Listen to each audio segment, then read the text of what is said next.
All right, so if you saw my last video about Spider-Man No Way Home, then you know this is part two. This is the spoiler talk.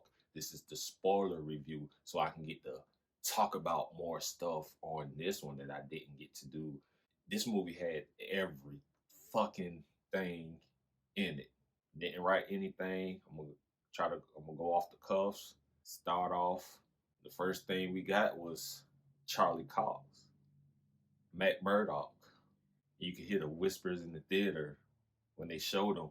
People like, that's Daredevil. That's Daredevil. Hell fucking yeah. And we kind of knew that he was in the movie. That was the speculation. But me, I didn't want to believe that. I'm like, nah, he's not in it. They just not in. He's only brief. One scene. Charlie Cox is in the MCU. And that one scene, like somebody threw a brick because the whole world know he's Peter Parker is Spider-Man. So his whole apartment is being surrounded by helicopters, police, just people. Like people want to just beat him up. And somebody threw a brick while he's talking to Matt Murdock. And Matt Murdock caught the brick, and he was like, I think Happy Hogan asked him, or Tom Holland might have asked him, how did you do that? He's like, because I'm a good lawyer, but you know, deep down inside, because I'm Daredevil. Once Spider-Man meets up with Doctor Strange about the spell and everything goes sideways, and then all the villains from the previous movies from the different universes start coming in. You get Doc Ock, you get Green Goblin, and then when Doctor Strange let Peter know about that, his mission is to go round all of them up so he can send them back home.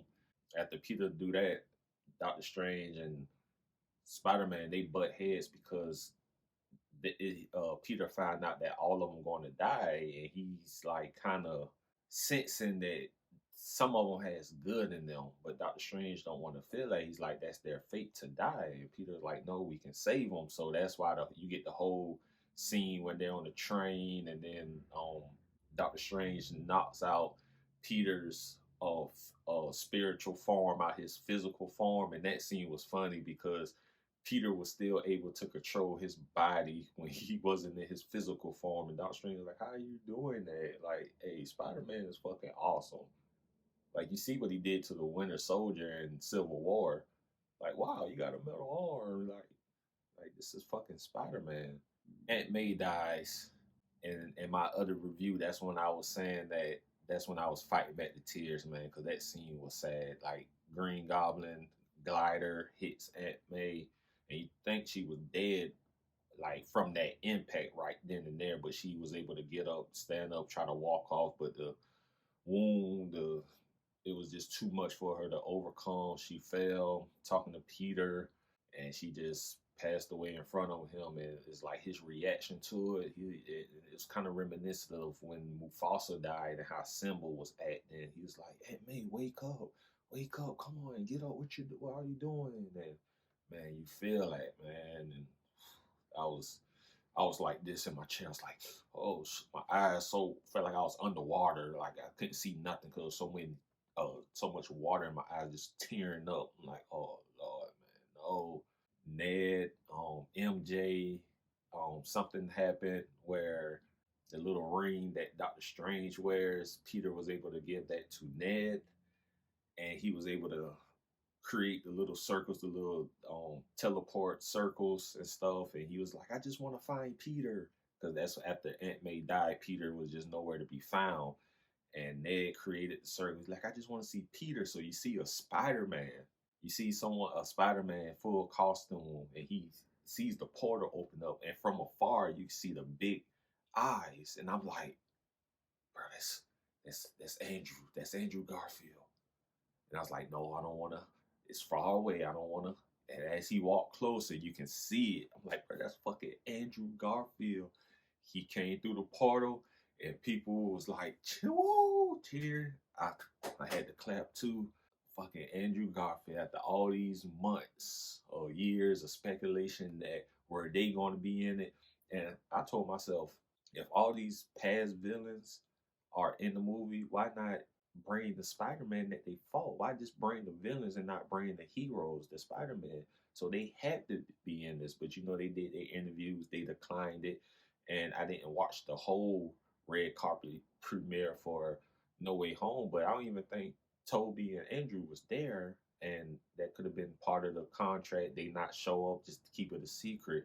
But when Andrew showed up, man, that I was a fan of the Amazing Spider-Man, both one and two, and just seeing him come back, man, still look the same, and that's like they did justice. And then they wanted to find another Peter Parker, and guess what? Tobey Maguire. And he has age, so you can definitely see that. But him coming through, man, and this was good fan service for people that grew up during those times, even if you were a little kid. And I'm not really a big fan of the Tobey Maguire Spider-Man. I enjoy them. Like I'm more of a fan of the Andrew Garfield, but just seeing both of them together, and then once they link up with Peter, Tom Holland's Peter Parker, he didn't want to hear, like, he wasn't excited at all about different Spider-Men, but because the death of Aunt May just had him, he just want to send everybody home. And he's telling them like, hey guys, you gotta go home. I don't care about none of that. I don't think MJ convinced him to letting them stay because he needed help. Like he taking on basically the Sinister Six, and he needed help. And just seeing all three Spider-Man together from the different eras, and it was scenes in there where they're joking with each other. Like Tobey Maguire Spider-Man is telling the Andrew that, yeah, you're not a, because Andrew he considered himself a loser, and this can probably hitting back to the movie success. And Toby was like, man, you're not a loser, this and that, just giving him a self boost. And it's just, man, Sony delivered, Marvel delivered, they gave the fans what they wanted. This was a second chance for Toby and Andrew, because they were supposed to be a Spider-Man 4, they were supposed to be an Amazing Spider-Man 3. We didn't get those. And even with Jamie Foxx coming back, like when Jamie Foxx first appeared as Electro, he was blue. He was the same Electro from the Amazing Spider-Man 2, but then he got his physical form back, kind of like a little soft reboot, and they just went on from there. Even Alfred Molina, who played Doc Ock, like that, the agent, with him and William Dafoe as the Green Goblin, man, that shit looks spectacular, man. It's just like the whole time, I'm like, it's taking me down memory lane. And I'm like, man, this is awesome to see this, man. Like just knowing that these universes, they still exist. Like Sony didn't forget about them. This is the closest to a Spider-Verse, live action Spider-Verse that we got. It was fucking awesome, man. The Lizard, the Sandman, it's like all the villains. And Sandman and Lizard, they were CGI through most of the movie, and then at the end, because the goal was to restore everybody, save them. Like they created the little antidote for Green Goblin to like restore him back to the full Norman Osborn. They had the little antidote for the Lizard to turn him back human. And they had the thing for Sandman, and they accomplished everything at the end. And then the guy who played Sandman and Lizard, they transformed back, and at certain scenes that looked like it was recycled from the previous movies. So you couldn't tell if it was new footage or old footage, but it worked. It was good.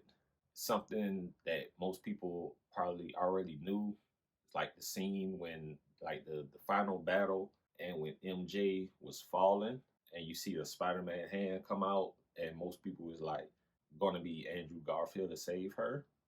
It was. I mean, that was actually Tom Holland Spider-Man, but as he was reaching for Green Goblin's glider, came and swooped him out the way.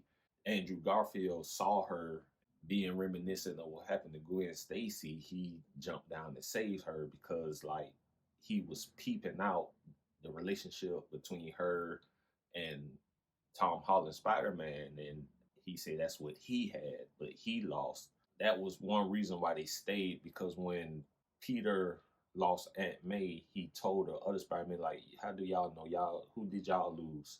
Toby bought up Uncle Ben, and then Andrew bought up Gwen Stacy. So they both know about losing people. And then not only did Toby lose Gwen Stacy, he lost Ben too, because they even repeat, with great power comes great responsibility, because Aunt May told Peter Parker that. Andrew and Toby, they said the same thing. And he's like, we got that from Uncle Ben. And that shit was awesome, man.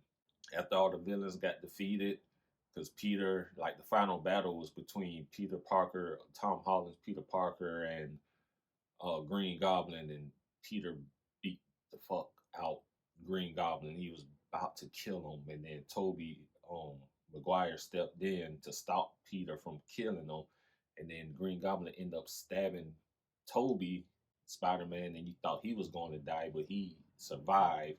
Doctor Strange, he showed up, and Peter told him to cast a spell where everybody would forget Spider-Man, and he was like, if I do this, everybody's going to forget, even Ned and MJ. And Peter knew the risk, knew what was at stake, so he was like, I have to do it. So once he did that, and that was the main reason for all the villains coming through, because since everybody knew who Spider-Man was, all they knew was Peter Parker. Whoever Peter Parker is, that's who the villains are coming after. And once he cast a spell for everybody to forget, everybody went back to their universe. Nobody knew who Peter Parker was. Well, is now nobody knows. So basically, he's a loner. He don't. Aunt May is gone, and at the end, he gets his own apartment. He don't even finish high school. Like, he had a book about he had a GED book. Ned and MJ, they got into MIT. The very last scene is him. He made his own. He has a new spider suit, which looks awesome. Like, it looks fantastic. It's like a bright red, bright blue. None of that Stark Tech stuff. He made his own costume. It looks gorgeous. And he just swing. He jumped out the window. He's swinging through the building, and the movie ends. So he's still in the MCU, but just nobody knows who he is. So this is a fresh start. It's good to see where the movie is going to go from here. And the first mid-credit scene is Venom. If you saw Venom Let There Be Carnage, you already know that Venom got transported to the MCU, and he sees Spider-Man on TV when he got outed, and Venom want to go see him. So Venom talking to a guy at the bar, and the guy is telling Venom that, yeah, in this universe we have superheroes with powers, telling him about Hulk and this and that. And then all of a sudden they were going to go to New York, but then they get transported back. So they left a cup. Venom and Eddie Brock left a cup on the counter. So when the guy pick up the cup, it's a little speck of symbiote on the counter. It's a little drop of black symbiote, and it starts moving, and it just goes off. We're gonna get the black suit. We're gonna get Eddie Brock in the MCU, hopefully, or we're going to see what they're going to do with that. And then the end credit scene is the trailer for Doctor Strange Multiverse of Madness, which looks awesome. So overall, this movie, I'm giving it a 5 out of 5. It's up there in my top 5 MCU movies. I always said that my number one MCU movie is Iron Man, the first Iron Man, followed by Thor Ragnarok. I might have to put this Spider-Man No Way Home up there, probably number 3, probably number 2. Just seeing Toby and Andrew, man, especially Andrew, because I was a fan of those movies, and just seeing all these villains come back, I was satisfied. I'm satisfied. I don't know how much this means, and I know other people out there too, especially diehard fans of the Toby movies. People are already saying that Spider-Man 2 is the greatest superhero movie of all time, and just having Doc Ock back, and they did him well, and just seeing that, like, as of right now, I'm satisfied, man. I'm fucking happy. Can't wait to see this again. I can't wait for it to come out on 4K day one. I'm about to go back and rewatch the Amazing Spider-Man 1 and 2. I don't own any of the Tobey Maguire Spider-Man, but I'm about to go buy him and just rewatch everything because I'm fucking excited, man. I love this movie. Fucking loved it. They delivered.